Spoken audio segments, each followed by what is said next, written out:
best under 23 lineup of the World Cup, people. Before we get to it, do not forget to like this video, okay? For it to be up those charts, and comment Yes. who must be in the best under 23 of this World Cup. We want to know Yeah. your choices, okay? Because, yeah, it's very important. And how are you, Breton? A little bit of withdrawal here. These Carabao Cup fixtures aren't exactly cutting it, man. Just a week ago, we were head first into World Cup action, and now we've got sleepless days until some Boxing Day action, right? But how are you doing? I mean, it's almost 2023, man. I think 2022's gone well for us. How are you feeling at the end of this year here? I'm feeling all right, man, and a lot of transfers here in Portugal will be proven right. Okay, so I am very happy about that.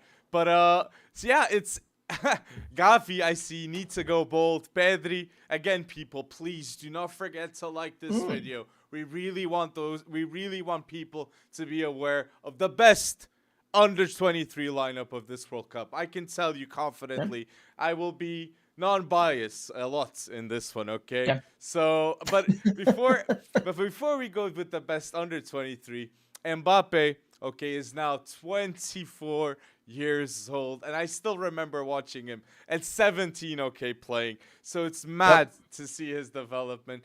But I wanted to ask you this. Mbappe, number 1 right now. Haaland, number 2 right now. Who's your number 3 in terms of under 24 player out there? Oh man, oh man, oh man, oh man. Without recency bias, there's really only a couple off the top of my head. One of which you played in the World Cup. Actually, both of which you played in the World Cup, and they're both 19 years old. I'd say, you know, if there's somebody that's going to match kind of creating something out of thin air, the way Haaland does, the way that Kylian Mbappe does, I'm going to say like a Jude Bellingham. So Mbappe, I'm going to say Jude. Mbappe 1, Haaland 2, and you put 3 Jude Bellingham? I put Jude Bellingham, or I put Jamal Musiala as developing into the number 3. Jamal Musiala, I mean, he gets a little more weight on him. He gets a couple more years under his belt. He gets that finishing product down tight.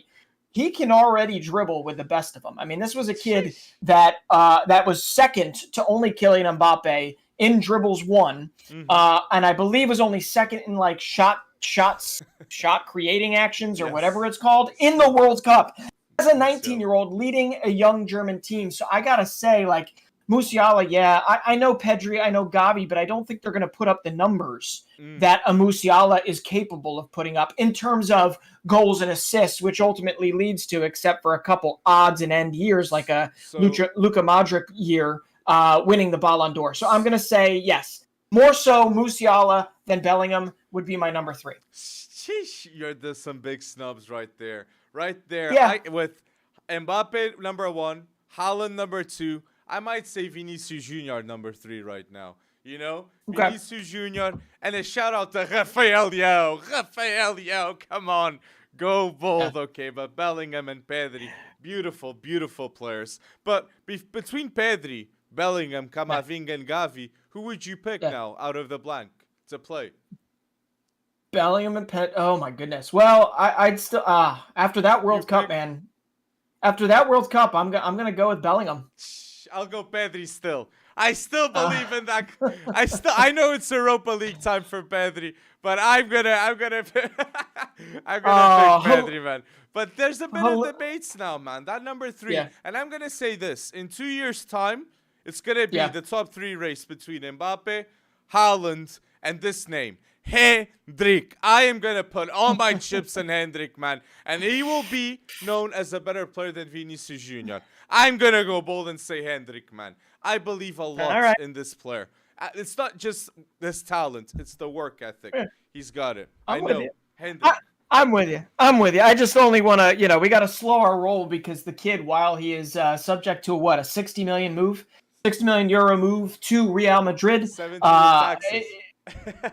with taxes. That's exactly right. Got to pay those taxes. Pay the tax man. He doesn't come for another year and a half. A lot can happen in that time. But obviously, I mean, we've seen what he's done. He's already been given his first shout at Palmeiras. He's already made his pick.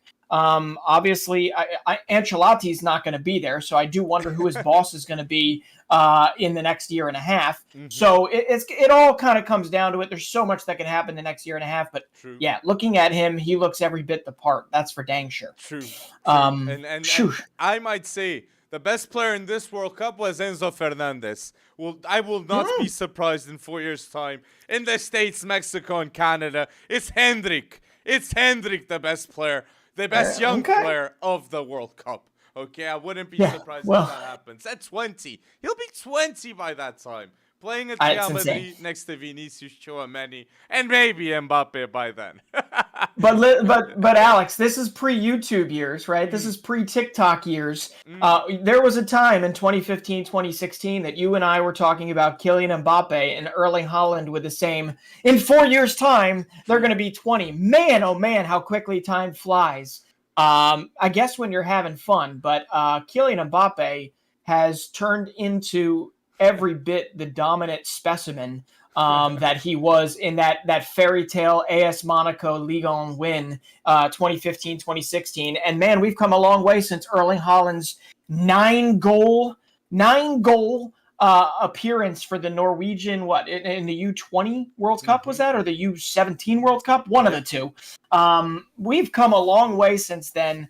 And obviously some names really, really, really have to start showing themselves because there is no kind of next man up. I mean, Vinicius in my mind is a little too old to be considered. That's why I went with like a teenager like Musiala, but it's probably going to be a name that's none of the above. And where's Mukoko? Where's Wirtz? Where's Fati? There's still a lot of names that can bounce back big time. But I want to ask you, okay, this is where you are going to discuss the best under 23 people, okay? Don't forget that. Comments in the chat, okay? Or down below in the YouTube comment section. And again, don't forget to like this video if you're still here. I wanted to ask you, he won't be in my best 11, and I don't think he'll be in yours. But what the hell happened with Gio Reyna in the U.S. men's national team? Because this player needs to play more. Needs to play more, and I would pick him ahead of the manager. I gotta say that. Yeah. There's a really odd thing that happened at the end of the tournament. Basically, it started with Gio Reyna came into camp. Gio Reyna was told day one, or pretty close to day one of him showing up in Qatar, that he was going to play a limited role. What? One of the issues that everyone has with it is like, why would you tell one of your brightest young stars, regardless of his past fitness issues, why would you tell him that, regardless of what happens, you're probably not going to play that much? So Berhalter at the end of the World Cup was apparently giving some sort of an interview, and he thought it was off limits. He thought it was not going to necessarily be leaked. But he basically said Gio Reyna got to the point where he was so angry, and he was showing it in training. He was showing a lack of effort that they almost sent him home.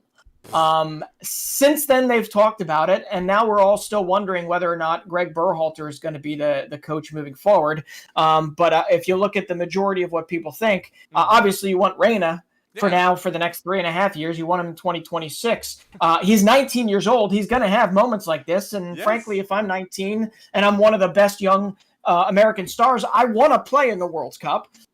So I'm okay with it. I think it's further confirmation that Greg Berhalter might not be the man to lead us to new heights.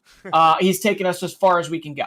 In the future, the U.S. men's national team has to play Gio Reyna, has to play Musa, has to play McKennie, Tyler Adams, Pulisic, and I'm going to say they'll have to play Gaga Slonina too. All these players, I highly believe, they'll be in the next World Cup's roster. Okay, I am very, very sure on that. And starting, if they are starting, I believe you'll go past the group stage without even knowing the group. I'm just so confident about you. No. But seriously, there's a lot of talent that has to be met. And people, Gio Reyna will lead by example in the future. I just wanted to ask this. And there is a CONCACAF player in my best 11 in this in this World Cup. Okay, Ah. so we might talk about that. No, let's start. Yeah, I think we can start. I don't know what's going on in the chat section, but guys, come on. Yeah. We want to know who you need to have in your best 11, your U23 best 11 for the tournament. Put it in there. I don't know anything about this favorite team thing. We can always come back and talk about that at a later date. But come on, Wonderkids. we got favorite Wonderkids there. And So I'm gonna mention one in this 11. I'm gonna mention one. Oh, really? Okay. Well, I think there's a kind of a unanimous decision at goalkeeper, right? Because there was only one U23 goalkeeper all across the board. And I'm going to say it right now. Diogo Costa did not have his best tournament, but at the same time, he made some pretty big saves late on. He obviously made some mistakes.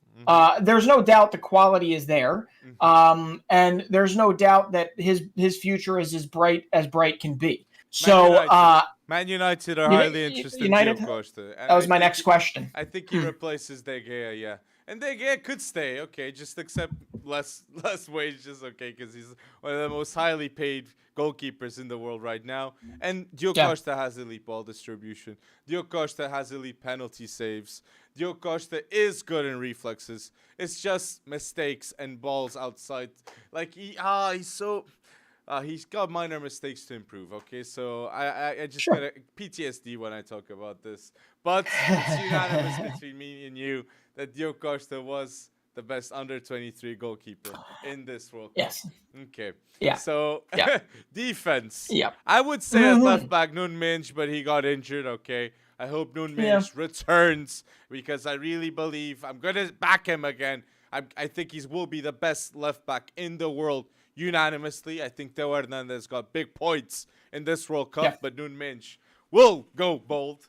But the best under-23 in this World Cup for me, he didn't play that position, but Alphonso Davies. Fair enough. I'll put it left back. Yeah. I'll put it left back. I was also thinking maybe I'll put Diogo Dalot on the left side. I know he didn't play there, but yeah, left back was pretty kind of pretty wide open when it comes down to this in this tournament. So I mean, Alphonso Davies was more of a left winger /10 at times. For Canada, you gotta hand it to the guy scoring Canada's first World Cup goal. It was not the tournament that Canada expected it to be, coming out of what you and I kind of designated as the group of death. But anyone that. Two semifinals, and not Belgium. Yeah. Morocco and Croatia. Group of death. That's true. Right. It's true. It's true. And anyone that doubts Alphonso Davies' his quality, he's such an impressive player, and I think he's got a bigger role to play in 2026 for them. In what I'm hearing is going to be a USA, Canada, and Mexico participating in a Copa America. Moving forward, because they won't have a qualifying campaign. They'll have CONCACAF Nations League and Gold Cup, and that's it.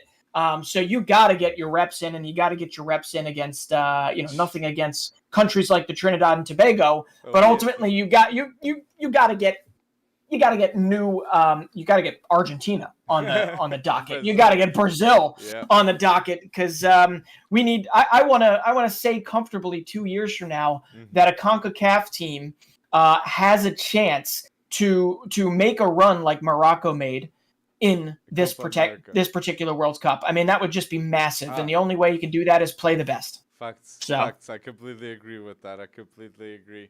And again, I'm going to say so. Goalkeeper, Diogo Costa. Left back, Alphonso Davies. And the two best under-23 center backs, in my opinion, are Gvardiol, that had an unbelievable World Cup up until he played Lionel Messi. That was unbelievable moments. And Julian Timber, in my opinion. De Ligt was on the bench. Because Timber was balling out and great ball passing capability. So there's a reason why Man United wanted him. So Julian Timber and Joško Gvardiol, best under 23 center backs, in my opinion. Okay. All right. Well, I'm going to show my recency bias. I'm going to obviously agree with you on Josko Gvardiol. Gvardiol made 37 clearances at this tournament. I don't think people realized how dominant he was for the majority of this tournament. Obviously, that messy, humbling moment aside, the GOAT essentially putting you in your place as a 20 or 21-year-old, but his 37 clearances was 7 more than anyone else in the whole tournament. Not U23. He not only is in the U23 best 11, he should probably be a candidate for best 11 the whole tournament, any age, right? So it is mind-boggling to wrap your head around this, because it really has been just this wonderful ascent for Gvardiol to essentially stardom, and now everybody is just kind of waiting with bated breath, trying to figure out what his next move is going to be from Leipzig. But he also made 48 ball recoveries, which was 3rd overall in the whole tournament. The only ones ahead of him were Luka Modric and were Amrabat from Morocco, who is everywhere. So he also made big moments in attack. So, come on, Josko Gvardiol, regardless of that messy experience, if you will, which will only make him a better player, he was absolutely one of the best defenders in the whole tournament, regardless of age. Completely. But my center back partnership is going to be more recency bias, and that's going to be Ibrahima Konate, who barely played enough, in my opinion. He barely played enough, and I knew you were going to pick Jurrien Timber. I didn't know. I just assumed. And Ibrahima Konate, even in his brief appearance in that final, he created a chance. He won a quarter kick late in the game. And he was good on defense when France was making their push. And France, let's remember, France literally should have won the game in the 123rd minute, right? And Konate was a part of that play. He was a part of that play. They should have won that game in the 123rd minute with that Kolo Muani. But Emiliano Martinez said absolutely not. So what a moment. I would probably pick Jurrien Timber, but I think I'm going to go with Ibrahima Konate here because I just liked what he showed when he got his chance on the field. And the only thing that really bothered me when I thought about this was how little we even got to see of Saliba. True. Saliba. You know? Saliba and all this. You got Upamecano, Konate, Varane, and then you have still Saliba and all this. And Lucas Hernandez gets injured, and they replace him with Theo Hernandez too. So France, in terms of defense, are absolutely stacked. Yep. So I just have to mention that. And Simakan, you have a more French center backs that we're not even mentioning, right? Benoit Badiashile too at Monaco, like Bade. Yep. So there's a ton of French center backs that just a lot of talent. So my best under 23 defense is Diogo Costa in goal. Left back, Alphonso Davies. We know he played left wing, but we're going to consider left back in this case. Josko Gvardiol, Jurrien Timber, and right back, the one positive of Portugal, Diogo Dalot, Diogo Dalot showed why he needs to get an extension at Man United, and if he doesn't, Real Madrid, Barcelona, every single top club in Europe will want Diogo Dalot. So you're considering Hakimi too old for this? I think he's 24. I think he's 24. Oh, I don't know. I mean, did he turn 24? Maybe he is. Maybe he is. I don't know. I'm gonna assume he didn't. VAR it. 24. Oh, son of a nutcracker. Mbappe and Hakimi obviously would be in my under 23, but they're both 24. Yeah, well, I'm still gonna put Mbappe in his place because come on, he was 23 during the tournament. He turned 24 yesterday. But anyway, all right. So my right back is wrong. If I wasn't going to have Achraf Hakimi, I was going to have Diogo Dalot as well. But, I mean, come on. Achraf Hakimi, we have to talk about, not only, he was the best right back in the tournament. True. You know? I give you that. And absolutely central to Morocco's, historic run. He was central on both sides of the ball. You know, Morocco was defense first and then counter second. And Hakimi was pretty much always the spark plug that led to something good for Morocco. And he really held his own defensively. I mean, it's true. It absolutely impressively held his own. Probably better than he does for PSG. Although, for PSG, he doesn't necessarily like he doesn't necessarily need to until the Champions League knockout rounds, which we haven't really seen yet. But he led all of the World Cup. He led everyone in the World Cup dribblers tackled, successfully. So it was 17 to Enzo's 13. So yeah, my defense is Diogo Costa, Alphonso Davies, who, yes, Fonzie was a left winger, but, he covers a lot of ground. Gvardiol, Konate, and then my right back I'm going to go with Dalot, who you talked about, but I thought Hakimi was U23. So, sorry. There you go. I like these two defenses. And put down below, once again, like this video if you're enjoying and watching until now. And put who has to be in the best under-23 lineups, midfield or defense, as we mentioned before. So, Hincapié, that's the name that we didn't say. And he could be in your team, okay? Antonio Silva, more minutes, come on. So, midfield. This is a hard one, man, because we have a ton of midfielders that went bold in this competition. But I'm gonna say the three. So, my midfield, my best under-23 midfield of this World Cup has Enzo Fernandez, okay, the best under-23 player in this tournament. It has Jude Bellingham. What a player, the best midfielder of England. He was the shine of England. And my last is Ounahi, okay, the breakout player of this tournament that every single other top club will want to sign. There's others, there's Kudus, there's Gavi. There's a lot of midfielders that balled out, but these are the best, in my opinion. What don't you like about McAllister? Musa, what, you're going to put Musa? No, I'm not going to put Musa. What don't you like about Alexis McAllister? He's not better. He didn't have a better... Enzo's better than him. Enzo Fernandez. More important, in my opinion. We're only putting one Argentina midfielder in this? Considering they were the game changers? Ounahi, come on, first time an African team goes to the semifinal. I'm with you. But, like, Bellingham over... okay, from an analytics perspective, Bellingham was, bar none... England's best player, next to maybe you ready for this? Next to maybe Harry Maguire, at this tournament, and Saka, yeah.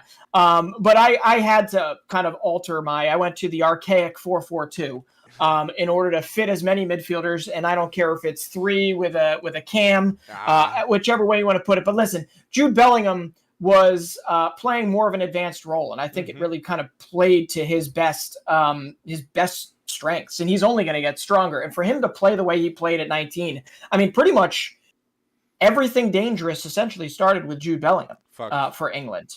So I the more I thought about it, and I wanted to put I wanted to put McAllister in here, and I wanted to put who I just yelled at you for not putting in here. I had to put Bellingham. I had to put our guy Ounahi. I had to put Enzo. Yes. And then I wasn't going to let, maybe a middling finals appearance.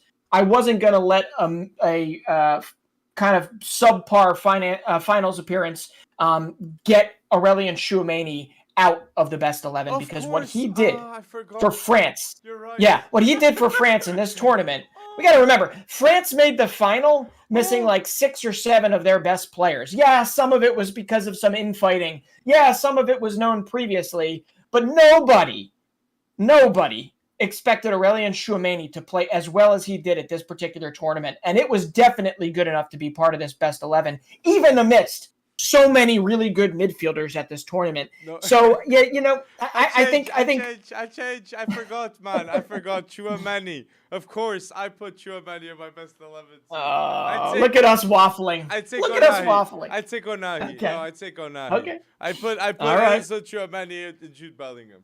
What? All right. Well, there you go. I mean, and that's the thing is, like, he stepped up. He stepped up with the penalties. He stepped up. He looked timid in the final, no doubt. Mm-hmm. But if you don't think that Tchouameni and this French national team isn't going to be back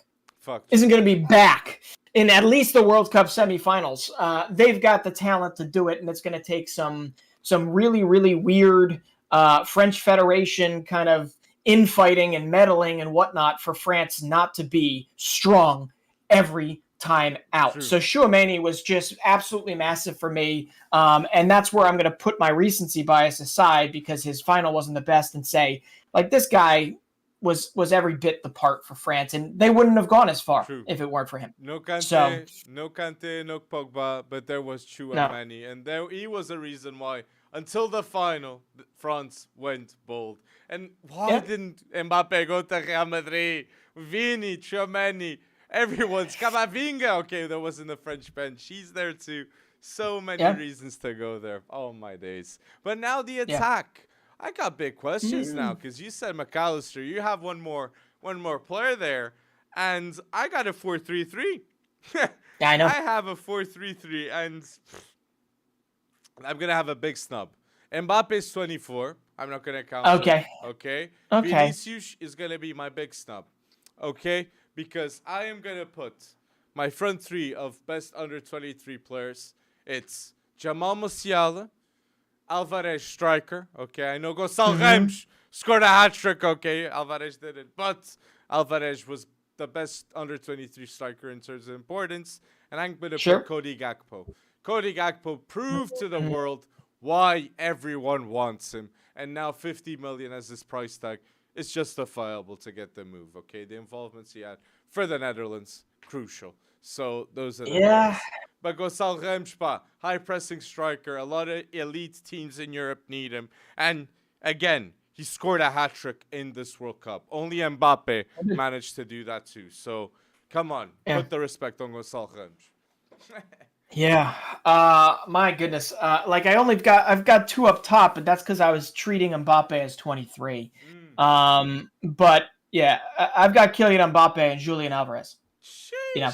And like Musiala, it's like, listen, if I could go 4-5-1, maybe I'll go 4-5-1, and change if Mbappe is not, not 23, because he is 24 now. This is so weird that I keep having to say that. But, if I were to do that, I'd probably slot Musiala in there at cam or have two cams behind a striker, Julian Alvarez. But listen, the only reason I don't have Gakpo in there, because he was a revelation in the group stages, was because it wasn't one game. It was kind of 2 games. He wasn't necessary for the Netherlands, right? He needed to step up against Argentina, and he was kind of non-existent.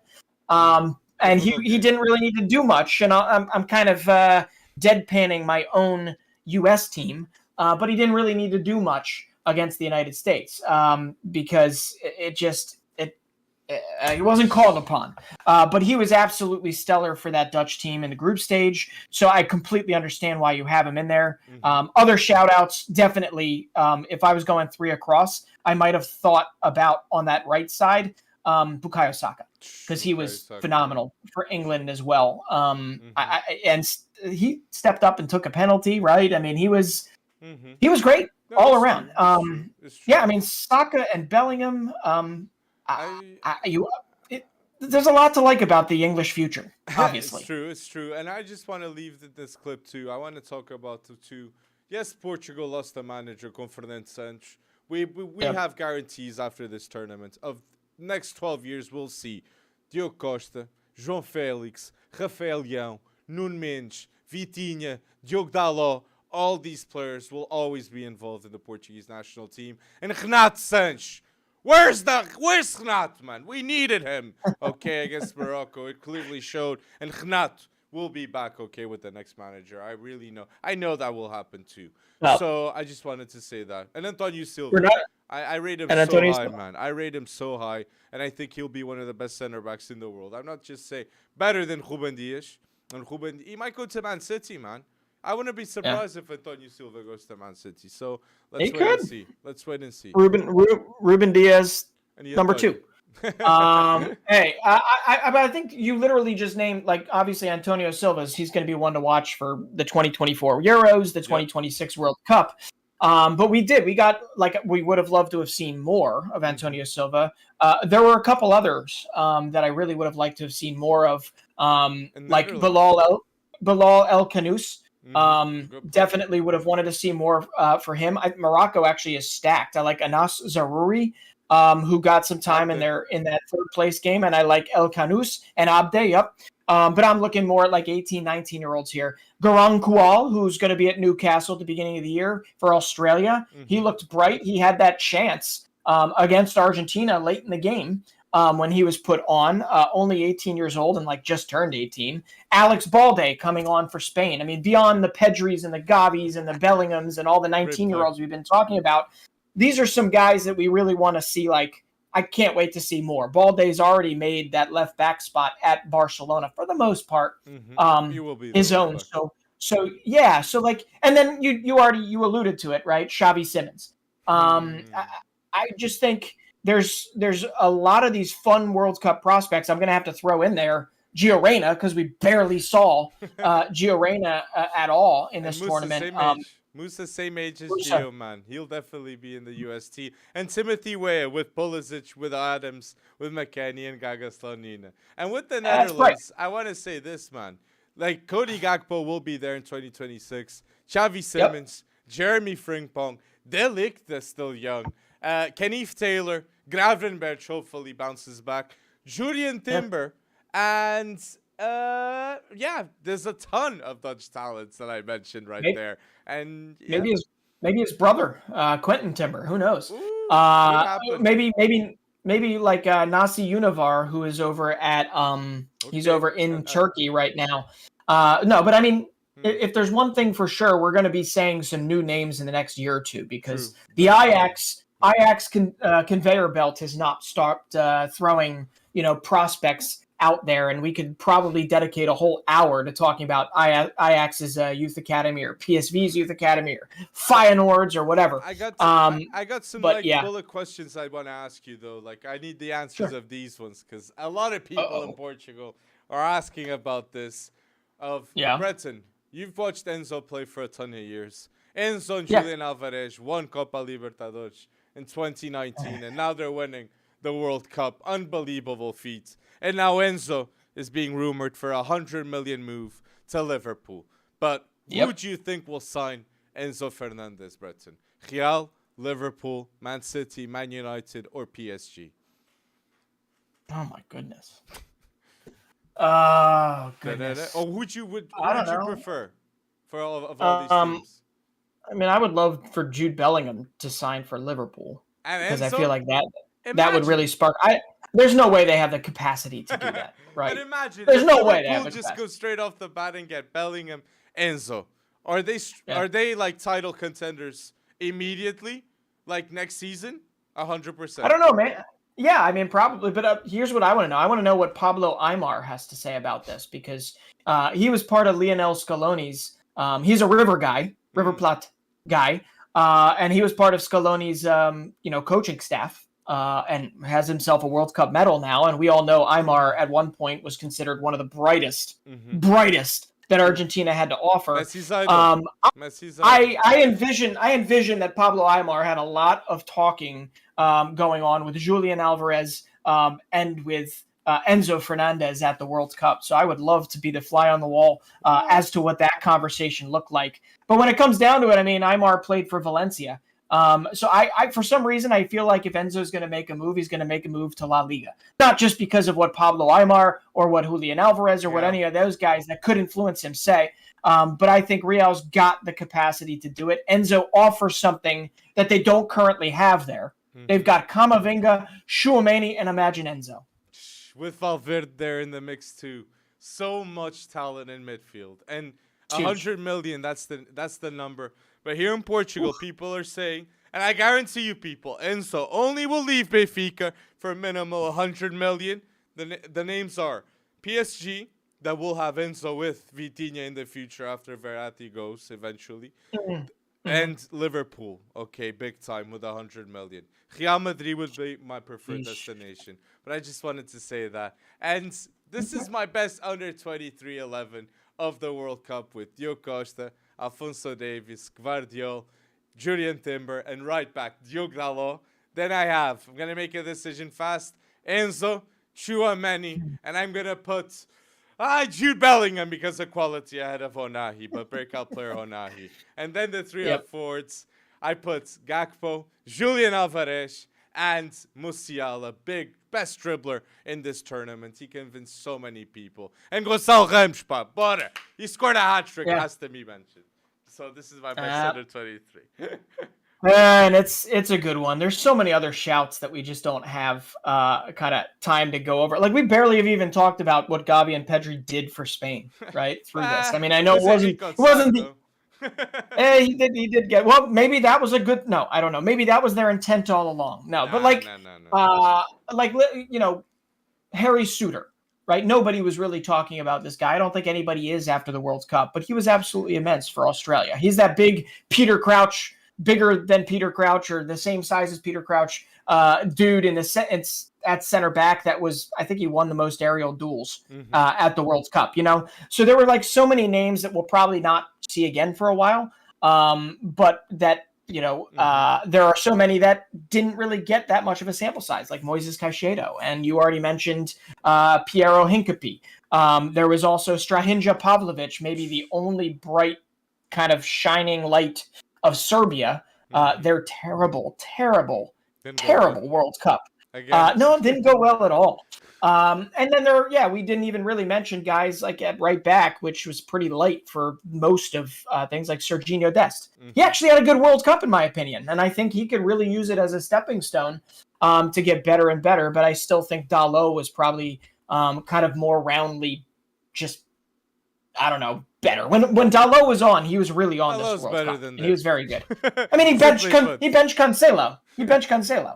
You know? Well, Cancelo should have started, in my opinion, against Morocco. Because our problem, I'll say it, Tchouaméni with France did it, was we needed to be speedy with our passes. And we played just like Spain. Passing at the back, making the tempo. So we need to learn from our mistakes with a proper manager. So, people, well, there you go. Put down below in the comment section your best 11 of under 23 total. And again, I'm always saying this, but it's so important. Do not forget to like this video because it helps us understand if you enjoy the topics or not. So, yeah, I like this topic especially because it's Wonderkids. Well, I think, unfortunately, though, this probably puts a wrap on our World Cup coverage. Does it not? It might transfers. I think there's going to be some conversation of, like, what are the transfers that this World Cup happens with Amrabat, maybe?